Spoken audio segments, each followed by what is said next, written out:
અંતિમ દિવસે ભાજપનો ઝંઝવાતી ચૂંટણી પ્રચાર પ્રચંડ પ્રચાર માટે મેદાને મુખ્યમંત્રી અને ભાજપ અધ્યક્ષ ઉતર્યા છે। અમદાવાદમાં ભવ્ય બાઇક રેલી પણ નીકળી। અમદાવાદના પૂર્વ વિસ્તારમાં બાઇક રેલીથી જોરદાર પ્રચાર કર્યો। રેલીમાં મોટી સંખ્યામાં ભાજપ કાર્યકરો ઉમટી પડ્યા। કોર્પોરેશનની ચૂંટણીમાં ભવ્ય જીત માટે ધુઆંધાર પ્રચાર કર્યો। દ્રશ્ય સામે આવ્યા છે અમદાવાદથી। આપ જુઓ કે ધુઆંધાર પ્રચાર અત્યારે ચાલી રહ્યો છે। અંતિમ ઘડીનો પ્રચાર છે, કારણ કે સાંજે 6 વાગ્યા પછી આચારસંહિતા લાગી જશે। ત્યારે આજે ભવ્ય પ્રચાર કરવામાં આવી રહ્યો છે ભાજપ દ્વારા। ભાજપે મોટી જંગી જે યાત્રા છે તે કાઢી છે અને આપ જુઓ કે સીએમ અને ભાજપ અધ્યક્ષ પણ મેદાને છે અને ભવ્ય બાઇક રેલી નીકળી છે અને આ બાઇક રેલીમાં તમામ લોકોનું સીએમ અભિવાદન ઝીલી રહ્યા છે। મોટી સંખ્યામાં બાઇક રેલીમાં લોકો ઉપસ્થિત રહ્યા છે। અમદાવાદના પૂર્વ વિસ્તારમાં અત્યારે સીએમ ઉપસ્થિત છે। અંતિમ દિવસે ભાજપનો આ ઝંઝવાતી પ્રચાર, ચૂંટણી પ્રચારનો આજે છેલ્લો દિવસ છે। સ્થાનિક સ્વરાજની ચૂંટણી 2026 પ્રચારનો આજે છેલ્લો દિવસ। તમામ લોકો અત્યારે બાઇક રેલીમાં જોડાઈ રહ્યા છે। ભવ્ય બાઇક રેલી કાઢવામાં આવી છે। ભાજપના તમામ કાર્યકર્તાઓ ઉપસ્થિત છે। ખાસ કરી મહિલાઓ દ્વારા જે ઉત્સાહ જોવા મળી રહ્યો છે।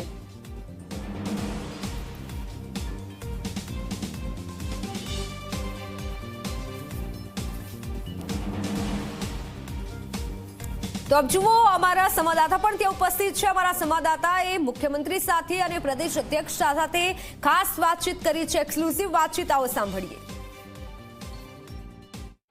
આજે સ્થાનિક સ્વરાજની ચૂંટણીનો પ્રચાર પડઘમ શાંત થવાનો છે। તેની પહેલા અમદાવાદમાં એ ભવ્ય રોડ શોનું આયોજન, અલગ અલગ વોર્ડની અંદર એ ભાજપનો આ રોડ શો કે જેમાં રાજ્યના મુખ્યમંત્રી જોઈ શકાય છે। મારી જમણી તરફ એ રાજ્યના મુખ્યમંત્રી અહીંયા જોડાયા છે। આ સાથે ભાજપ પ્રદેશ અધ્યક્ષ તેઓ પણ જોડાયા છે।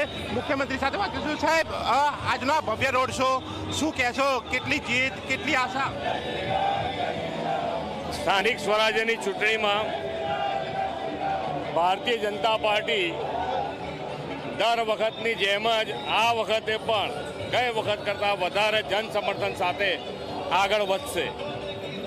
સાહેબ, પણ જે પ્રકારે રાજ્યની વાત છે, અમદાવાદની વાત છે, ક્યાંક ક્યાંક થોડાક વિરોધ એ ઉમેદવારની પસંદગી હોય કે પ્રચાર દરમિયાનની વાત છે, તો લાગે છે કે ડેમેજ કંટ્રોલ થશે?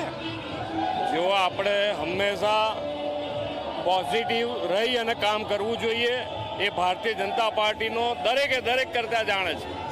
કોઈક જગ્યાએ કામ થયું હોય, ના થયું હોય કોઈ કારણસર, તો એને ફરીથી આગળ વધારવાનું અંદર પ્રજાજનોની વચ્ચે રહીને કામ કરતી પાર્ટી છે। કોઈ વસ્તુ કોઈની બાકી નથી રહેવાની। રાજકોટની વાત છે, અન્ય જગ્યાની વાત છે કે જ્યાં એ હાથાપાઈના દ્રશ્યો પણ સામે આવ્યા હતા।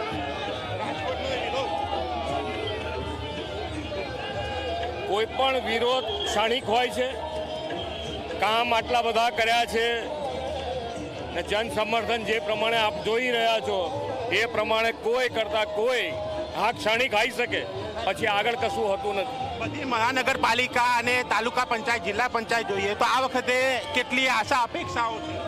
મેં કીધું તો ખરું કે ગયા વખત કરતાં વધારે જન સમર્થન સાથે આગળ વધશે પાર્ટી। જન સમર્થન સાથે આગળ વધશે પાર્ટી। પ્રદેશ પ્રમુખ સાથે પણ વાત કરીશું। સાહેબ, આજનો આ ભવ્ય રોડ શો, અલગ અલગ વોર્ડમાં એક જનતા સુધી પહોંચવાની વાત, આજે આ પ્રચાર પડઘમ એ સાંજે એ બાદના પણ કાર્યક્રમો હશે। જે રીતે વિકાસની રાજનીતિની ભેટ દેશના યશસ્વી પ્રધાનમંત્રી માનનીય મોદી સાહેબે ગુજરાતના મુખ્યમંત્રી ત્યારે આપી હતી, આ વિકાસની રાજનીતિના ભેટના કારણે ગુજરાતનો જે સર્વાંગી વિકાસ થયો છે, એ રોજગારીની બાબત હોય, મહિલાઓના સન્માનની બાબત હોય, કિસાનોના સન્માનની બાબત હોય, યુવાઓને સરકારી નોકરી હોય, યુવાનોને સ્ટાર્ટઅપની તકો હોય, આ બધી તકોની અંદર એ ગુજરાતના મુખ્યમંત્રી માનનીય ભૂપેન્દ્રભાઈ પટેલ દ્વારા એ સતત આગળ વધારવામાં આવી રહ્યા છે। ત્યારે આગામી દિવસોમાં આ સ્થાનિક સ્વરાજની ચૂંટણીમાં તાલુકા પંચાયત, જિલ્લા પંચાયત, નગરપાલિકા, મહાનગરપાલિકાની અંદર ભવ્યથી ભવ્ય એ વિજય એ થશે। આપણે જોયું રાજકોટ છે, બીજા શહેરો છે જ્યાં વિરોધ પણ જોવા મળ્યો હતો। આપે કોંગ્રેસે કેટલાક પ્રશ્નો પણ ઉઠાવ્યા, કેટલાક મુદ્દા પણ ઉઠાવ્યા। એ અહીંયા એક મતદાનની બાબત પણ એ બેલેટ પેપરની એ પણ અમદાવાદમાં સામે આવી, એને લઈને આક્ષેપ। ચૂંટણી પંચમાં કેટલીક ફરિયાદો પણ થઈ છે। આજે ભારતીય જનતા પાર્ટીનો બૂથનો કાર્યકર્તા હોય, મંડળનો કાર્યકર્તા હોય કે કે કોઈ પણ અમારા સિનિયર આગેવાન હોય એની પાસે પ્રચાર કરવાના મુદ્દા અસંખ્ય છે, વિકાસના મુદ્દા અસંખ્ય છે, જ્યારે કોંગ્રેસ પાસે કે અન્ય લોકો પાસે જુઠ્ઠું બોલવું, જોશથી બોલવું, પ્રજાને ભરમાવી, ખોટા વચનો આપવા અને આ જ પ્રમાણે જ્યારે કોઈ વિકાસનો મુદ્દો નથી ત્યારે પ્રજાને ભરમાવાના કામ કરી રહી છે. આ વખતે જે પ્રચારકોમાં નાયબ મુખ્યમંત્રી પણ બીજા લોકો પણ જોડાયા. સીધી રીતે એક ટકોર પણ જે જીતે ઉમેદવારને ફોન ઉપાડવાની, એ સારી રીતે વાત કરવાની એ પણ રહી હતી. ભારતીય જનતા પાર્ટી છેલ્લા 25-30 વર્ષથી એ ગુજરાતની અંદર એ પ્રજાની જ્યારે સેવા કરી રહી છે, ત્યારે ભારતીય જનતા પાર્ટીનો બૂથનો કાર્યકર્તા એ સતત 365 દિવસ પ્રજાની વચ્ચે રહે છે. એ જ રીતે ચૂંટાયેલા લોકો પણ એ સતત પ્રજાની વચ્ચે રહે છે. ડેમેજ કંટ્રોલ, સતત પ્રજાની વચ્ચે રહેનારા એ નેતા, એ તમામ લોકો એક જીતનો વિશ્વાસ વ્યક્ત કરી રહ્યા છે અને રાજ્યના મુખ્યમંત્રી અને પ્રદેશ પ્રમુખે પણ આ એક વિશ્વાસ વ્યક્ત કર્યો છે અને નારાજગી ક્યાંય નથી. અને સાથે જે પાર્ટીઓ આક્ષેપ કરી રહી છે એમની પાસે કોઈ મુદ્દા નથી એટલે આક્ષેપ કરી રહ્યા છે તેવું પણ જણાવ્યું છે. ત્યારે જોવાનું રહે છે કે મતદાનમાં એ વિશ્વાસ, એ પાર્ટીનો વિશ્વાસ ઉપર પ્રજા કેવી રીતે ખરી ઉતરે છે અને પ્રજાના પ્રશ્નો ઉપર એ પાર્ટી, એ ઉમેદવારો કેવા ખરા ઉતરે છે.